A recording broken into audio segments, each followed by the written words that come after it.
ये जो चंद्रयान उतर रहा है, ये जिस सतह पर उतर रहा है, ये दायरा बहुत बड़ा है। 2.5 किलोमीटर का दायरा तय किया गया है। अब चंद्रयान के लिए उतरने के लिए बहुत सी जगह है। पिछली बार दायरा कम था, छोटे दायरे में उतरना था। इस बार 2.5 किलोमीटर लंबा दायरा खींच लिया गया है। बिल्कुल सही जगह है, सपाट है, यहां उतर ही जाएगा। चंद्रयान 3 में अब तक सब कुछ सही तरीके से हुआ है। यह इसरो के वैज्ञानिक के प्लान के मुताबिक चल रहा है। भारत ने चंद्रयान 2 की नाकामी से पहले सबक लिया और अब वो चांद की आखिरी कक्षा में पहुंच गया। लैंडर अब चांद से सिर्फ 25 किलोमीटर का दायरा है। यहां से अब उसे कक्षा बदलनी नहीं है, कहीं उतरना नहीं है, कुछ नहीं करना है, सिर्फ उतरना है चांद पर। लैंडर को अभी भी उतरने में कई घंटों का वक्त बचा है। मतलब उसके पास विश्लेषण का बहुत वक्त है, सोचने समझने का कि मुझे कैसे उतरना है, कितनी दूरी पर उतरना है, कितनी दूरी पर घूमना है। चंद्रयान 3 के लिए लैंडिंग साइट बहुत बड़ी है। बड़ी वजह उतरने की पहली ये है, पिछली बार चंद्रयान 2 के पास 500 मीटर का दायरा था, 500 मीटर में ही उतरना था। तब उसे लैंडिंग करते वक्त काफी तेजी से मुड़ना था। तेजी से मुड़ते वक्त सॉफ्टवेयर लैंडर को काबू में नहीं कर पाया, जिसकी वजह से चंद्रयान 2 का लैंडर क्रैश हो गया। लेकिन इस बार लैंडिंग साइट को बढ़ा दिया गया। देख रहे हैं, 2.5 किलोमीटर कर दिया गया 500 मीटर की जगह। पहली सफलता की बड़ी वजह यह है, मतलब 2.5 किलोमीटर में कहीं भी यह लैंडर उतर सकता है चांद पर। इससे उतरते वक्त लैंडर को मुड़ने का ज्यादा समय मिलेगा। चंद्रयान 3 में ज्यादा मजबूत सॉफ्टवेयर भी इस्तेमाल किए गए। यह है पहली वजह। अब मैं आपको बताता हूं दूसरी वजह है कि इसमें जो सोलर पैनल लगे, बताया गया इस तरह की साइट हो सकती है जहां पुतिन का चंद्रयान क्रैश हुआ, लूना 25, उसके बाद ऐसा निशान बन गया जहां क्रैश हुआ है। लेकिन भारत के चंद्रयान की 100% गारंटी है उतरने की।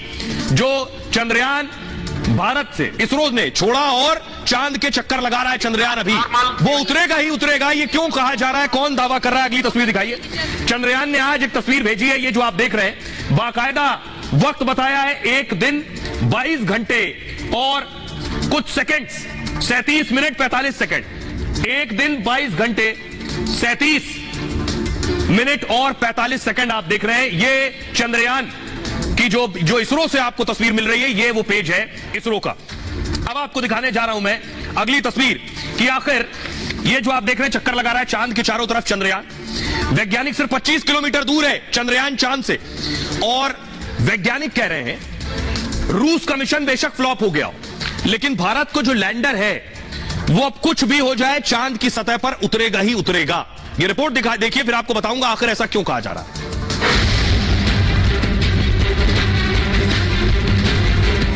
पुतिन का प्लान तो क्रैश हो चुका है, पुतिन का चंद्रयान तो फ्लॉप हो चुका है, लेकिन हिंदुस्तान हर हाल में चांद पर लहराएगा तिरंगा। चंद्रयान का कोई हिस्सा अब नाकाम भी हो गया तो इससे कोई फर्क नहीं पड़ने वाला। जो चंद्रयान से जो इमेज निकला है वो सब उसके अंदर है, चंद्रयान 3 के अंदर है, उसको पता होगा कहां लैंडिंग करने का, अच्छी तरह समझ सका। यानी हिंदुस्तान के मिशन का कोई बाल भी बाका नहीं कर पाएगा। बहुत ही बड़ा एक एम्बिशियस प्रोजेक्ट है और भारत को इस ग्लोबल स्पेस रेस पर टॉप पर लाकर खड़ा कर देगा। इस बात की परिकल्पना ही जब से रखी गई थी तब से ये बहुत बड़ा मिशन है भारत के लिए। चंद्रयान चांद की ओर बढ़ रहा है, वो नए नए संपर्क बढ़ा रहा है और साउथ पोल पर खींच रहा है हिंदुस्तान की कामयाबी की बुलंद तस्वीर। मतलब भारत की चांद विजय का अब बस काउंटडाउन चल रहा है। आइए अब आपको बताता हूं कि आखिर ये बात कौन कह रहा है। इसरो चीफ ये बात कह रहे हैं। जी हां, वो क्या कह रहे हैं, ये इसरो चीफ, इनका कहना है अगर सब कुछ विफल हो जाता है, यानी सब कुछ खत्म भी हो जाता है, सेंसर जो लगे इसमें ये भी नाकाम हो जाते हैं, तब भी विक्रम लैंडर चांद पर लैंड करेगा ही करेगा। हमने चंद्रयान 3 को ऐसे ही डिजाइन किया है, बस प्रोपल्जन मॉड्यूल सही काम करना चाहिए। प्रोपल्जन मॉड्यूल मतलब जो चांद के चक्कर अभी लगा रहा है बाद में भी लगाता ही रहेगा, लैंडर उतरेगा। प्रोपल्जन काम करता रहे, लैंडर उतर जाएगा। इसके अलावा 2 इंजनों में भी खराबी अगर आ जाए तो भी सॉफ्ट लैंडिंग में सक्षम होंगे हम। मतलब हर हाल में चंद्रयान 3 चांद पर उतरेगा, यह कहना है इसरो के चीफ का। लेकिन वो ये क्यों कह रहे हैं, ये आपको मैं बताता हूं उनके कहने के पीछे वजह क्या है। उनके कहने की पीछे वजह है कुछ खास सोच समझकर, कुछ खास गारंटी के साथ वो ये बात कह रहे हैं कि आखिर वो गारंटी क्यों दे रहे हैं, किस आधार, ये इसे 100% गारंटी देता है इसमें लगे सोलर पैनल। देख रहे हो ये सोलर पैनल जो आपको नीले रंग की प्लेट नजर आ रही, इसी को कहते हैं सोलर पैनल। जो आपने बहुत से स्ट्रीट लाइट्स पर देखा होगा कि ऊपर लाइट के ऊपर पैनल लगे हैं और सूर्य की रोशनी पड़ती है तो सोलर पैनल उस ऊर्जा को बदल देता है इलेक्ट्रिक में। चंद्रयान 3 में विक्रम लैंडर के चारों ओर सोलर पैनल लगे, जबकि पिछली बार सिर्फ एक तरफ सोलर पैनल था। मतलब इस बार लैंडर को ज्यादा ऊर्जा मिलती रहेगी। 23 अगस्त को चांद की सतह पर सूर्योदय होगा, उस वक्त सोलर पैनल से लैंडर को ऊर्जा मिलती रहेगी। इससे वो बेहतर तरीके से काम करता रहेगा और यही वजह है दूसरी बड़ी वजह। अब मैं आपको बताऊं, दूसरी बड़ी वजह तो सोलर हो गया, तीसरी वजह क्या है? तीसरी वजह है इसमें लगी हुई लेजर। ये लेजर काम क्या करेगी, ये देखिए।